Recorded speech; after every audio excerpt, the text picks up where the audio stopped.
¿Se acuerdan que en la clase pasada algo hablamos del Imperio Romano, ¿no? Como algo que fuimos charlando.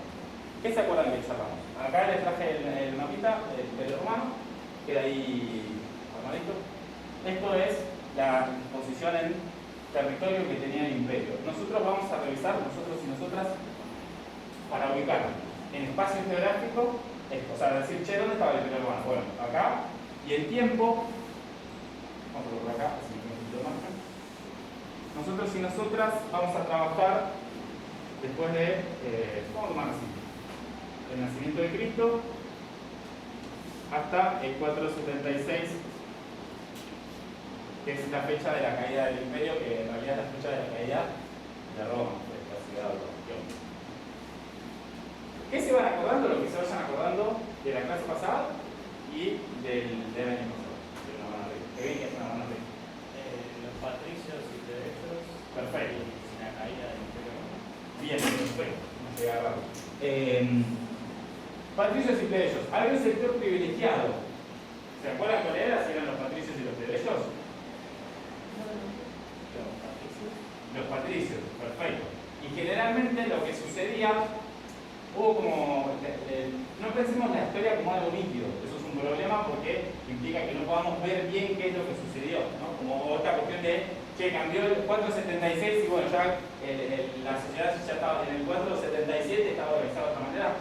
No, sino lo que sucede ahí es que vamos notando algunos hechos que vamos a decir, che, esto es un cambio. Esto se venía dando de una manera y esto cambió. ¿Y por qué les digo esto? Porque vamos a ver que de la sociedad patricia, digo, para pensar cómo funcionaba. La sociedad patricia tenía sus familias. De las familias patricias era que, en líneas generales, salían los emperadores. O sea, las familias patricias, como bien decían ustedes, eran un sector de la sociedad que gozaba con algunos privilegios. ¿Sí? ¿Y qué hacían? Elegían al emperador. Y el hecho de que estas familias puedan elegir al emperador permitía que esos privilegios, que después el emperador pueda mantener y siga generando los privilegios a esas familias que lo eligieron. ¿Sí? ¿Se entiende eso? O sea que si uno analiza, las decisiones que se tomaban del Imperio Romano tenían que ver con beneficiar a las familias patricias. ¿Sí? Eso hasta cómo se venía organizando. Pero va a haber algunas tensiones, van a surgir algunas tensiones dentro del Imperio Romano. Con ustedes charlamos lo de, ustedes venían de la clase de Lucía y charlamos lo del poder. ¿Se acuerdan de eso? Sí, porque con Lucía estábamos viendo de lo de coerción y consenso. Perfecto, perfecto. Y se acuerdan que algo comentamos sobre que Cristo era un discutidor del poder. ¿Por qué lo que decía Cristo era un... ¿Por qué discutía el poder? ¿Se acuerdan de eso? ¿O por qué creen, capaz que se les ocurra, que había una discusión con respecto al poder? ¿Vale? Porque en el imperio se creía que el emperador, digamos, era una especie de Dios, y cuando llegó Jesús empezó a decir que todos eran iguales, que el emperador claramente marcaba una diferencia entre distintos grupos sociales. Él era el mayor y después estaban los patricios con los plebeyos, y Jesús llegó y dijo que eran todos buenos, que es lo que dije la clase pasada, que estaba desafiando el poder del emperador. Totalmente, ahí hay algo con respecto a, che, yo soy el emperador y a mí como no me vengas con ningún, yo soy igual a un esclavo. Nada de eso me circula en ese sentido.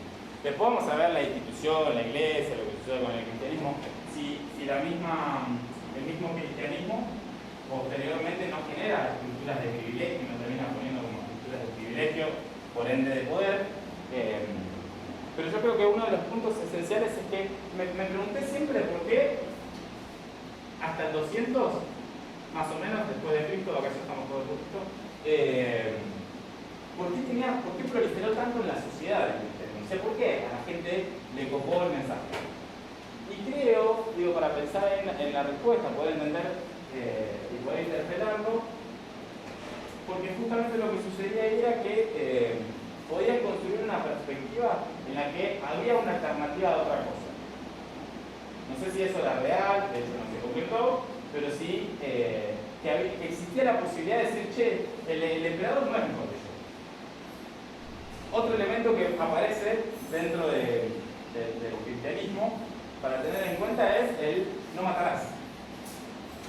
Y el Imperio Romano, la forma, la mecánica que tenía el Imperio Romano era de guerrear todo el tiempo. ¿Cómo no matarás? ¿Estás loco? Yo vivo de invasiones, vivo de conquistar otros territorios. O sea, la forma que tenía de financiarse el ejército romano, por ende el imperio, o sea, el imperio lo que hacía era mandaba al ejército, conquistaba un territorio, no sé, hasta acá que estaba la muralla de Adriano. Conquistaba lo que hoy es Gran Bretaña. Lo tomaba, lo poseía y lo que hacía era con los bienes y las riquezas que tenía ahí, le pagaba el ejército, generaba como una dinámica ahí de invasión, de conquista y de financiamiento. ¿Sí? ¿Se entiende esa idea? Yo necesito conquistar. A mí no puede venir alguien a decirme, che, no matarás. ¿Cómo no matarás? ¿No? Si necesito como meterme en un territorio, necesito cortarle la cabeza a todo lo que está delante y que ofrezca resistencia. Entonces, eso generaba problemas. Eso le generó problemas. Por eso, lo que hizo el imperio fue combatir lo más que pudo al cristianismo. Lo trató de combatir, pero el cristianismo terminó proliferando. ¿Sí? Terminó como, justamente creo que por eso, porque venía de una situación en la cual te invadían y te cortaban la cabeza y viene alguien a decirte, che, no matarás. Y bueno, el discurso dentro de eso convence, ¿no? Aparece como ahí una particularidad. Muchas gracias, Andrés. De decir, bueno, ese discurso empieza a convencer, empieza a funcionar. No solo eso, casi todos los mandamientos, digamos, estaban diciendo cosas que el imperio estaba haciendo mal, entonces prácticamente condenaron toda la forma de vida de los humanos. Totalmente. Pues también estaba no codiciará los bienes ajenos o algo así, todo el tiempo van codiciando, porque si no, no estarían invadiendo. O sea, hay cierta conveniencia. Totalmente. Y ahí lo que también nos aparece y nos evidencia es la problemática que tenía esa sociedad. No matarás. ¿Por qué yo digo no matarás? Y porque están matando. No envidiarás los bienes del prójimo, no codiciarás, bueno, y no hay algo de, che, entonces estaban codiciando todo el tiempo los bienes. De hecho, y aprovecho este gancho, gracias por el aporte, estuvo como muy bien, porque justamente nos permiten pensar los generales del ejército, y ese es otro problema que aparece dentro del Imperio Romano, los generales del ejército empiezan a decir, che, pero si nosotros somos el ejército, nosotros somos la violencia, ¿qué nos va a venir a decir el emperador a nosotros de que tenemos que hacer esto, tal o cual cosa? En un momento el planteo es como, che, no, pará. Los generales del ejército le iban a decir al emperador, todo bien, vos de dónde venís y tu legitimidad y las familias patricias, pero nosotros somos el ejército. Si nosotros te queremos arrancar la cabeza a vos, te la arrancamos. De hecho, eso sucedió. Mataban a muchos, una época, 100 años, cerca de esta época, un cachito más atrás, que lo que sucedía era que ningún emperador se moría de viejo. Se moría porque lo limpiaban, lo mataban. Entonces, el reflejo de esa situación son las tensiones que había en este lugar en ese momento. No matarás, no codiciarás los bienes del prójimo y toda esa estructura de mandamientos lo que muestra es la problemática que tenía esa sociedad. Y si uno dice, che, creció 2021 años después, o sea, dejamos de tener esos problemas y más o menos uno podría ver que algunos están, otros también están, y algunos otros también siguen estando, ¿no? Como hay algunas cuestiones que tienen que ver, no sé si son propias de la esencialidad que tenemos los seres humanos, pero seguro que el no matarás sería un concepto pertinente para utilizar en la sociedad, hoy se podría aplicar tranquilamente. Y por eso creo que el cristianismo tuvo como mucho crecimiento. Por supuesto hubo una apología para con el cristianismo, es una práctica que se empezó a repartir, que después terminó institucionalizándose y terminó en las iglesias, que fue lo que nosotros vamos a ver. El Imperio Romano trató de combatirlo. ¿Por qué? Porque los emperadores veían un problema estructural, veían como un problema general de decir, che, esto no está funcionando así y lo que tenemos que pensar es que el emperador tiene que seguir construyendo una legitimidad. Entonces, ¿qué hizo? Los combatió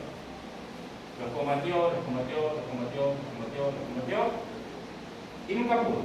¿Saben qué hizo cuando...? Al final terminó aceptando lo que lo volvió a la religión. puede derrotarte, no puede derrotarlos, únetes, ¿no? Como dijeron, che, no lo podemos derrotar, y bueno, tenemos que unirnos. Y lo que trataron de hacer es tratar de tener una suerte de funcionamiento interno dentro del cristianismo que le permita al imperio consolidarse y tratar de mantener una sucesión con respecto a sus estructuras, a sus privilegios dentro del imperio y dentro del cristianismo. Y ahí creo que en ese momento, o en ese lapso de tiempo, se produce una transferencia. La estructura social que antes venía en la dinámica del Imperio Romano, moviéndose dentro del Imperio Romano, empieza a trasladarse y todo ese andamiaje cultural se va a empezar a meter en la iglesia. Y la iglesia va a empezar a ser, la iglesia católica, va a empezar a ser el ordenador social. Uno iba a misa los domingos, te decían lo que tenías que hacer. Entiendo que con ustedes charlamos esta idea de pensar en el imperio como algo metafísico. ¿Saben qué es metafísico? ¿Qué se les ocurre que puede llegar a ser metafísico? Es como es una palabra con metáfora y algo físico, ¿verdad? Pero no sé bien. Bien, va por ahí, igual tiene algo ahí que ver. ¿Se les ocurre algo más que pueda ser metafísico? Meta quiere decir que está más allá y físico más allá de lo físico. Cuando pensamos en algo metafísico aparece lo de más allá de lo físico, quiere decir que es algo que yo no puedo tocar. El imperio, ¿sí?, es algo que nosotros lo consideramos como metafísico. Yo no puedo tocar el imperio. Yo puedo decir, bueno, acá como una frontera, pero una frontera es un alambre. ¿Lo metafísico, se les ocurre algo? O sea, metafísico.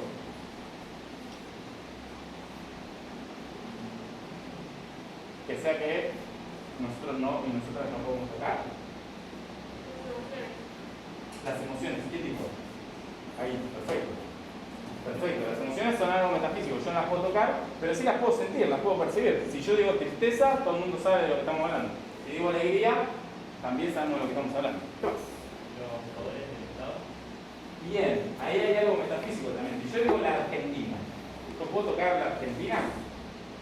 No, puedo tocar un territorio que es un pedazo de tierra que está delimitado en este tiempo histórico, se llama la Argentina, que no tuvo nombre, tuvo otros nombres en otra época, y ahora viene con una dinámica en la cual tiene un nombre, tiene ciertas características, tiene una frontera, y es un territorio delimitado, ¿no? Por eso es las características del Estado. Perfecto, entonces en eso metafísico que nosotros no podemos tocar, en la cabeza de la gente estaba el imperio, ¿sí? Y aparece otro elemento que sí es físico, que es tangible, que es el emperador. Entonces, lo que sucedía es que yo tengo en la cabeza del colectivo de la gente la sensación de pertenencia de alguien que vivía en el norte de Italia. Yo pertenezco al Imperio Romano, ¿sí? Y estaba esa sensación metafísica, es decir, yo entiendo que existe el Imperio Romano y pertenezco a él. Norte de África, entiendo que existe el Imperio Romano y que pertenezco a él, ¿sí? Y por otro lado aparece el emperador, que es como el ejemplo, lo físico, que vos decís, che, ahí está el representante del Imperio Romano. Ahí está el tipo con su carne, con sus huesitos, ¿no?, con su cabeza. Está el tipo ahí como figurado en ese sentido. Más allá de que la persona que vivía en el norte de África no iba a conocer al emperador ni de casualidad. Tenías que vivir en Roma y por ahí lo veías pasar o lo enganchabas en alguna actividad o en alguna cosa. Las personas que conocían al emperador de todo este territorio eran muy poquitas. Lo más probable es más, la gente generalmente nacía en un lugar y se moría en el mismo lugar. No viajaba mucho, no como... ¿Cuántas personas salieron del país acá? Pronto. ¿Cuánto tiempo? No importa, que viajaron en algún momento. Como, bueno, hay algo de el porcentaje que hubiese sido inverso. La sensación siempre es que, y menos a la edad de ustedes, como la gente en esta época viajaba muy poquitito y lo que solía conocer era su aldea, el lugar donde vivía o la comunidad donde vivía, o en algunos casos pensando en Roma, la ciudad en la que vivía, y no mucho más que eso. De hecho, había un continente esperándolos del otro lado, cruzando el océano, y no sabían que estaba, ¿no? no sabían que existía. Bien. Y esa transposición, para mí, tuvo mi hipótesis, mi planteo, después de algunas reflexiones, es la siguiente. La religión termina siendo algo metafísico también, ¿verdad? Es algo que nosotros no podemos tocar. Podemos entender que existe, hay gente que dice, che, yo pertenezco a tal religión, yo tal otra, como es algo que está metafísico, igual que el Imperio Romano. Entonces hay un sentido de identidad, de pertenencia, que yo lo puedo traspolar a esa religión, decir, che, yo formo parte de esto. Y por otro lado, ¿quién es el representante de la Iglesia?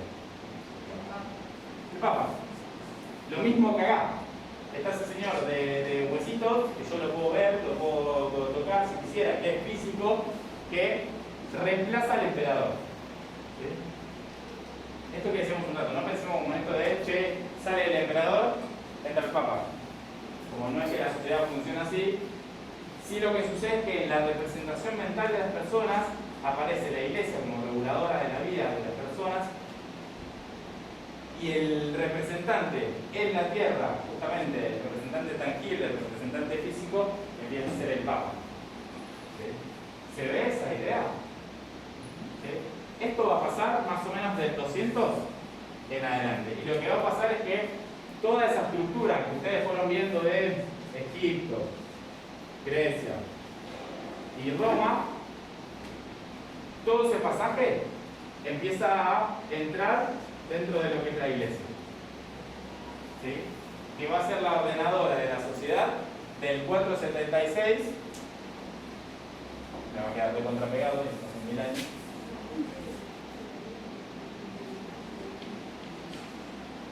A 1492, este es el corte histórico que se suele decir.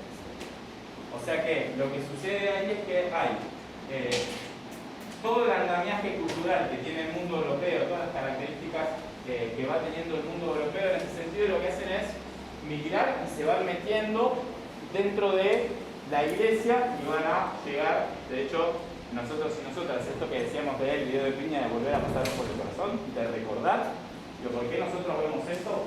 Porque en 1492 ese mundo, acompañado de Cristóbal Colón, llega al continente americano. Y después es el que se impone. Eso también lo vamos a ver. Por eso, la línea que nosotros y nosotras tenemos de estudio, ¿no? La mayoría de nuestros apellidos seguramente sean europeos. Y no con juicio de valor sobre eso, sino con lo que pretendo como hacer un relato de situación de, che, ¿por qué nosotros estudiamos esto así de esta manera? Porque hay algo de lo cultural que está adentro. ¿Comen pasta ustedes? ¿Comen pasta los domingos? ¿No? No los domingos. No los domingos, pero la semana de hoy. Perfecto. ¿Y de dónde viene la pasta? Bueno, ahí ya hay un pasaje cultural. ¿Y eso con qué tiene que ver? Con que justamente la cultura del mundo europeo está metida hasta en lugares donde uno dice, che, como esto tiene que ver acá con esta situación. Sí, también. De España, más que nada, pero porque tuvimos acá Luis Reina, fue todo español. Ahí, si uno analiza, hasta el 1800, hasta el periodo de la independencia, tenemos 300 años de presencia española dentro del continente, y después lo que se da es, sobre todo post Segunda Guerra Mundial, se da la entrada de españoles y de italianos, que eran por el conflicto desarrollado en Europa, se van un poco escapándose de esa situación y terminan llegando a Argentina. Estaba como con un estado de bienestar en desarrollo, entonces aparecen justamente las posibilidades de vivir en un lugar donde ya primero que no te tiren una bomba y te destruyan la casa, que parece un montón, y segundo que te pueda llegar a desarrollar. Entonces la Argentina es muy clara con esas condiciones, por eso hay una migración bastante fuerte post Segunda Guerra Mundial. Entonces tenemos una herencia cultural de Europa bastante fuerte, que es la que tiene la mayoría del mundo. Y esto no quiere decir ni que sea bueno ni que sea malo. De hecho es re importante que nosotros y nosotras en la historia hay una tendencia a construir una perspectiva de Pedro es bueno y el otro es malo. Yo creo que eso es un error. hay características distintas, hay características diferenciadas, y caer en ese discurso por ahí es medio un error. Sí es fácil, porque si yo digo, che, los españoles son malos y vinieron a matar a toda la comunidad originaria, y la verdad que es un desatino. O vos me preguntás, che, algo de eso pasó, y sí, algo de eso pasó. Algo de eso sucedió. Las comunidades originarias, los incas, de hecho que es la comunidad que está en Perú, tenían sus formas de proceder que eran bastante dudosas. De hecho vamos a ver puntos que están re en común en un montón de cosas. Te voy a decir como, che, acá hay sintonía. El hecho de decirle, che, ustedes se integran al imperio inca. Roma hacía lo mismo. Lo que le decía es, mira, Pedro, vos te tenés que integrar al imperio inca. Pedro nos integra, che, Pedro, dale, integrate, me tenés que pagar impuestos, por supuesto, no es que si te integras, me tenés que pagar impuestos. Pedro decía, no, yo me quedo así, pum, y pago, chao. Y los romanos hacían eso, los incas hacían eso, los aztecas en México también. Entonces, tenemos como algunas definiciones que nosotros vemos ahí, che, se mueven de la misma manera. Y no es que intercambiaban, que se mandaban un WhatsApp para decirle, che, mirá, esto está bueno, andá a decirle que se integre, invitarlo a que se integre, y si no se integra, andá a dominarlo. Y ahí vemos como puntos en común y vemos características en este discurso de poder correrse, ¿no? de lo bueno y lo malo, de salir de esa perspectiva. Volvemos al Imperio Romano. Decíamos hace un ratito que va a haber un andamiaje cultural que va a viajar dentro de la iglesia y la iglesia va a empezar a ser la ordenadora. Sumando, digo, para pensar en la caída del Imperio Romano, que es lo que vieron con Lu, sumado a esto, lo que va a aparecer son algunos otros elementos técnicos. O sea, piensen en lo siguiente. Primero, conflicto con respecto al cristianismo. Te vienen a discutir la representación que vos ya podés llegar a tener o la idoneidad que podés llegar a tener en términos de representación. Se te empiezan a discutir eso. Segundo elemento a tener en cuenta, la particularidad que se registraba con respecto al ejército, a los generales, que decíamos hace un ratito, los generales diciendo, che, ahora nosotros somos los que manejamos el monopolio legítimo de la violencia y lo que va a aparecer justamente es la posibilidad de ejercer esa violencia. Entonces, ¿qué sucede y qué es lo que terminan haciendo? Bueno, aparecen justamente esquemas en los cuales los generales del ejército empiezan a discutir a los emperadores, ¿no? Y aparecen como esas discusiones con respecto a, che, todo bien que vos seas de familia patricia y todo bien, pero yo soy del ejército. Yo quiero ser emperador. Y eso es algo que terminó sucediendo. Entonces, lo que sucedía es que los generales del ejército no estaban defendiendo al Imperio Romano, no estaban peleando por esto, sino que estaban peleando por ellos mismos. Porque lo que querían era una lógica de acumulación, querían esto de, como había dicho, la identidad no viene del prójimo. No codiciarán no viene del... Perfecto. Generales del ejército, como lo que querían era acumular poder y así dinero. Esos son dos factores que nosotros tenemos que tener en cuenta. Otros factores a considerar, la particularidad de lo grande del imperio. Apareció la tetrarquía, que ustedes lo deben haber visto con luz, que lo que hacía era partir el imperio a la mitad, el de Oriente y el de Occidente.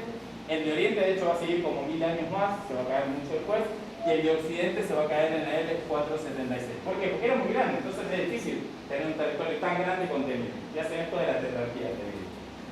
Otros elementos para tener en cuenta es que el África parece... Hay cosas en Chile que parecen modificarse tanto, ¿no? Pero, ¿sabes lo que es el coltán? Acabo de hacer así buscando el celular, que está ahí grabando. Sí.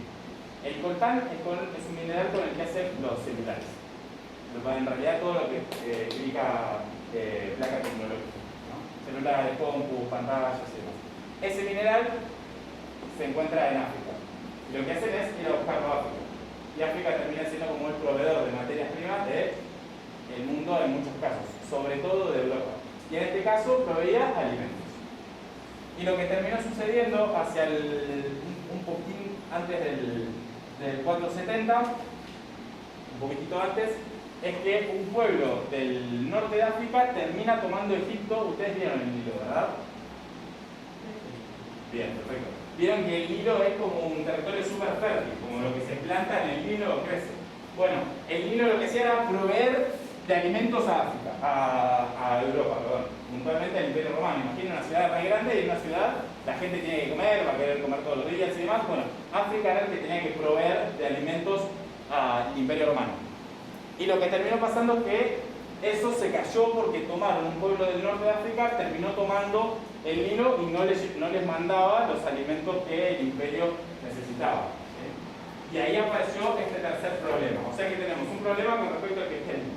El problema en el ejército, esa media anarquía en el ejército, el problema de la entrada de los alimentos del norte de África, los problemas con respecto a las dimensiones que tenía el territorio, de poder controlarlo, y el último problema, ¿vieron las flechitas azules que están arriba del mapa? Las flechitas que van bajando del mapa. La particularidad y lo primero que muestran es, un poco están ubicados al norte, estos pueblos nórdicos lo que fueron haciendo es meterse dentro del Imperio Romano. Se fueron conquistando. exacto, se fueron conquistando el Imperio Romano. Y vos tenías un territorio que era muy grande, la legitimidad del emperador que estaba puesta en discusión por el cristianismo, problemas con respecto a la logística de los alimentos y las particularidades con respecto al ejército que te empezaban a jugar puntualmente en contra. A todo eso, sumale los pueblos que entraron. 476 es la caída de Roma, la fecha de la caída de Roma. Nosotros y nosotras lo que podemos ver ahí es que ese es el detonante de este cóctel de cuestiones que veníamos marcando. Ahí es cuando se termina cayendo el Imperio Romano. ¿Ustedes qué piensan? ¿La gente se daba cuenta de lo que estaba pasando?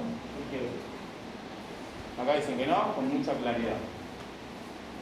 Se les pregunto sin tenerlo 100% claro, Como yo no sé si cuántos se daban cuenta. O sea, la gente que vivía en Roma, ponele, ¿se daba cuenta que el Imperio Romano estaba cayendo?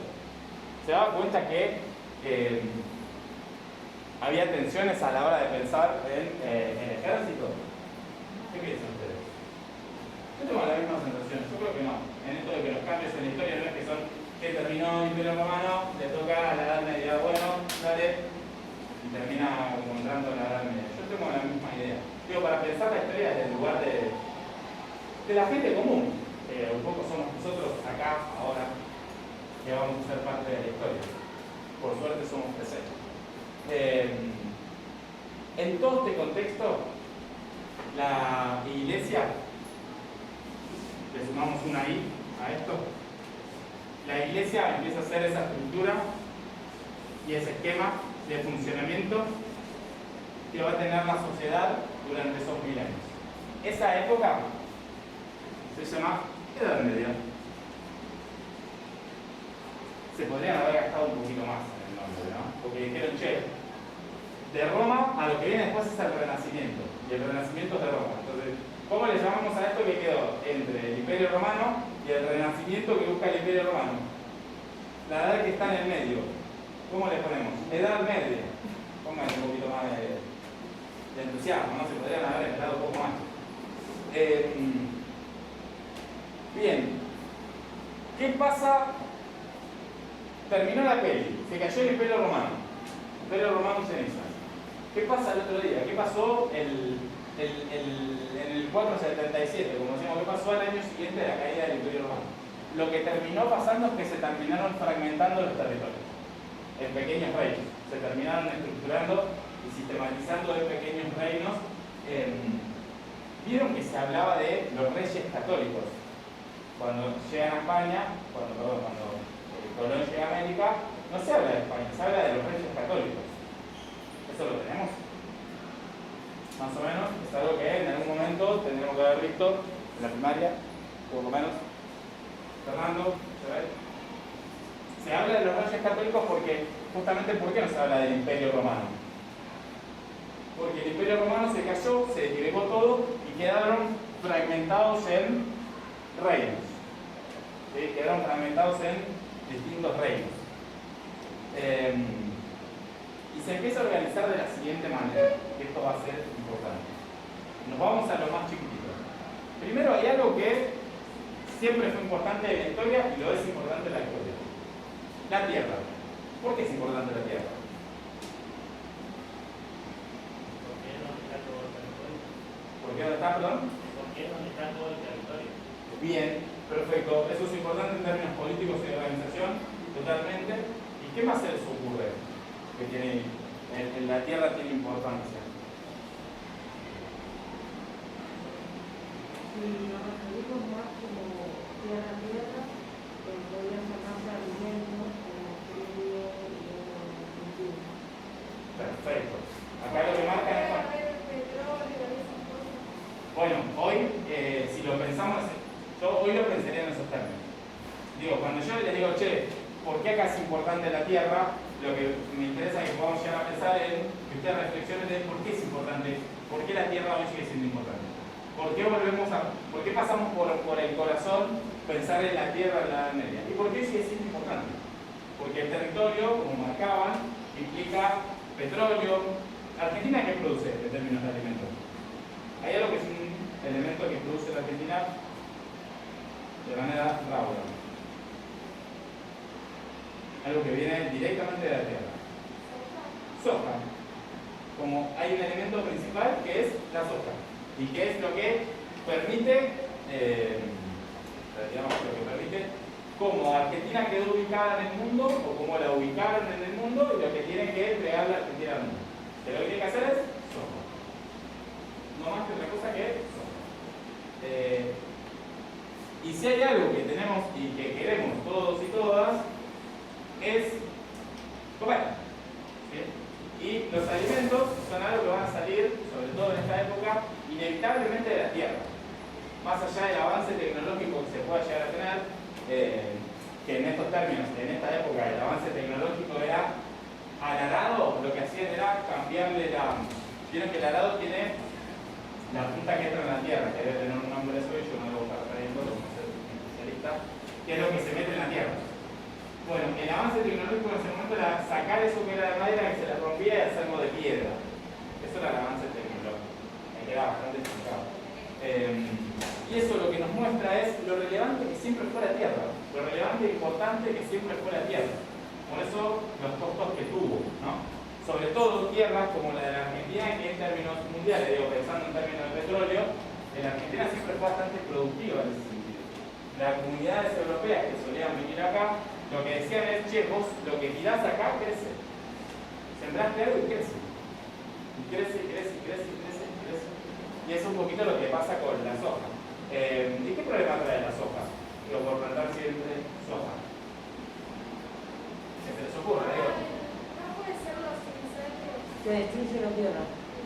Bueno. vuelve estéril. Hay algo con respecto a la esterilidad que genera la tierra, y ahora vamos con lo de los incendios, por las características que tiene del monocultivo, de plantar siempre lo mismo, el suelo se empieza a botar, porque la soja le saca una determinada cantidad de minerales que son siempre los mismos. Entonces, si vos no rotás, lo que hacían en la Edad Media justamente era rotar, lo que termina sucediendo es que el suelo se agota, en un momento empezás a producir cada vez peor. Pero siguen metiéndole, y este suelo se termina bancando. ¿Y por qué decías lo de los incendios, Salva? Porque creo que ahí sí que usan como que prenden un poco de fuego para limpiar como la zona y volver a plantar, pero muchas veces se termina incendiando todo. Bien, hay algo de los incendios que marcaba que resulta sospechoso yo podría hacer un paralelo que tendríamos que profundizarlo más, que es el territorio argentino. Si yo pienso en algo que van a ver ustedes el año que viene, la conquista del desierto, ¿alguien sabe qué fue la conquista del desierto? Incorporaron el territorio del sur a la estructura productiva que tenía Buenos Aires. ¿Qué quiere decir esto? Que dijeron, che, ahí tenemos un montón de terreno, en el sur tenemos un montón de terreno. Entonces, para incorporar este territorio, la parte que estaba en el sur, lo que hoy es la Patagonia, lo que hicieron fue, había gente que lo habitaba. Y adivinen qué hicieron con esa gente. ¿Qué mataban? Dijeron, che, tenemos que sacar a la gente de acá. A la mayoría lo terminaron lo que se llamó como la conquista del desierto. Es curioso, no llaman de algo conquista a un desierto. Si es un desierto es vacío, pero lo tuviste que conquistar. Entonces, ¿no? Como algo extraño en ese sentido. Eso lo que nos muestra es que hubo gente que estaba viviendo en ese territorio y trató de defenderse. O sea que ese desierto no estaba tan desierto. Y Y lo que trataron de hacer es incorporar en términos de producción al territorio del sur. ¿Sí? Si uno dice, che, en el norte del país se están plantando todo soja, y de pronto el sur se empieza a prender fuego, yo no puedo plantar donde hay árboles. Si aparece un desmonte que termina prendiendo fuego todo, lo que termina pasando es que me permite incorporar ese territorio a producir soja o producir otra cosa, producir lo que yo quiera, pero me permite justamente incorporarlo para producir. Antes molestaban a las personas que habitaban ahí, ahora lo que están molestando es la estructura, el bioma que puede llegar a haber, que nos permite, que nos restringe justamente, más que nos permite la posibilidad de plantar otra vez. Ese podría ser un análisis de la actualidad, de traspolar, de decir, che, antes en la historia pasó esto, ahora vemos que está pasando algo similar. Le pregunto a alguno o a alguna a la hora. Hasta 11 y 10 tenemos, ¿no? 11 y 10, 11 y 20. 11 y 20. 10. Me encantó la aceptación, no, hay 10, sí, 10. Muy divertida la clase de historia, pero...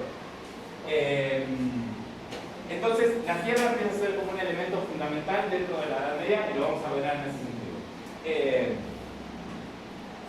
Otro sector que va a aparecer es, hablamos de los que se empieza a fragmentar en reinos, ¿sí? Y lo que va a aparecer, van a aparecer dentro de este esquema son los señoríos. Y los señoríos vienen porque estaban los señores. Los señores feudales eran lo que nosotros más vinculante podemos pensar a un rey. Era lo más cerquita que nosotros podemos pensar como un rey. Y los señores feudales, ¿qué hacían? Buscaban un grupo de personas, ¿sí? Buscaban, generalmente eran sectores de familia, y les daban un pedazo de tierra y decían, che, mirá, hace una cosa, lo que vamos a hacer acá es la relación que se establece de yo te doy la tierra y vos lo que terminás haciendo es las personas plantándola. ¿Y por qué se les ocurre que le daban tierra a las personas plantaban y eso que plantaban le tenían que dar un porcentaje al señor? Porque las personas obviamente van a tener un pedazo de tierra como en ese momento un privilegio, tener un pedazo de tierra, y entonces él sacaba provecho de la falta de bienes que tenía la persona. Perfecto. ¿Y por qué él no se ponía a cultivar? No, pero también te voy a decir que es como una especie de autónomo. Trae tierra, vos plantás y le dan a mitad. Bienvenidos al feudalismo. Bienvenidos y bienvenidas al feudalismo. Es un acuerdo que se genera entre... Y pienso, ¿por qué el señor feudal le daba la tierra a estas personas y no, digo, como si te puedes quedar con todo vos? ¿Por qué no te quedas con todo vos y plantás todo vos? Porque no pierde tiempo para él. No puede. No puede, Él no puede sabe. trabajar por 10 personas. No puede trabajar pienso en 2 grupos de familia, 2 o 3 grupos familiares. No puede hacer eso. Entonces, ¿qué les dice? Che, si ustedes plantan, se quedan con una parte de eso que plantan y otra me la tienen que dar. Hay un acuerdo, que justamente es el feudalismo, que en términos de producción, o sea, cómo se producían los alimentos, la característica principal que nosotros vamos a ver en ese sentido es que las personas que tenían que producir en ese sentido estaban convocadas por el señor feudal, que como él no podía producir, lo que hacía era decir, produzcan ustedes. Este esquema así, ¿no les parece que sucede en la actualidad? Cuando alguien contrata a más personas para trabajar, ¿qué está haciendo? Vamos a suponer que yo tengo una fábrica. Necesito que alguien mueva la varilla para hacer un clavo. Yo hago un clavo, que otro le dé la punta y que otro le haga la terminación de la cabeza. No sé, pongo el ejemplo del clavo porque es lo más fácil que se me ocurre. Si yo me pongo a hacer todo eso, lo más probable es que tarde. Si mientras una persona está moviendo la varilla, la otra ya le hizo la punta de aquella que primero le había sacado la varilla y la otra ya le hizo la cabeza de aquella que había sacado la varilla y de la que le hizo la punta, yo ya tengo hoy una actividad de 3 personas produciendo. La diferencia que hoy, en vez de decir, che, me quedo con un poco de lo que produzco, me quedo con lo que vaya a llegar a producir, la característica es que, ¿qué hay a cambio de eso? No te digo. Me quedo con una ganancia. Perfecto. O sea que al trabajador le pagan algo, y eso que produce el trabajador, ¿sí? Ese excedente que va a producir el trabajador, se lo queda el señor feudal. ¿Sí? Que en estos casos podemos hasta encontrar con algunos señores feudales. Así como se va a empezar a ordenar el mundo. Y todo esto orbita con la iglesia, que es el ordenador de toda la sociedad. Algo importante que nosotros y nosotras vamos a encontrar dentro del sistema social, se decía que se dividían en tres. Que el feudalismo tiene como un ordenamiento ahí: los que rezan, los que trabajan y los que luchan. Esos son los tres sectores sociales principales que va a tener la Edad Media. ¿Sí? Para ya ir adentrándonos un poquito más. Y desde ahí lo que nosotros y nosotras podemos aprender es cómo se va ordenando esto. Cómo estaba el mapa armado antes, digo el mapa en general, ¿no? Como no un mapa específico, sino como el mapa en general, y cómo nosotros y nosotras lo vamos viendo ahora. Cómo nosotros y nosotras podemos decir, che, bueno, ese ordenador metafísico que antes era el Imperio Romano, ahora es un ordenador también metafísico que va a ser la Iglesia. La representación que antes era el emperador, ahora va a ser el Papa. Cómo se estructura la dinámica de producción en el señor feudal, en la tierra, y ese grupo de comunales de personas que trabajaban en esa tierra. ¿Se entiende esto? Es importante como le podemos ir armando ahí cómo se va a ir viendo. Y siempre la lógica está puesta en por qué volvemos a pasar por el corazón esto. Porque vemos que esto se repite. Porque lo de la tierra tiene que ver con, che, antes era la tierra porque vos producías alimento, ahora es la tierra porque de ahí salen otras cosas. Y alimento también, digo esto de pensar Argentina en términos de productor de soja. Bien, ¿qué hora es? Bien, perfecto. Cerramos ahí y le damos el cierre.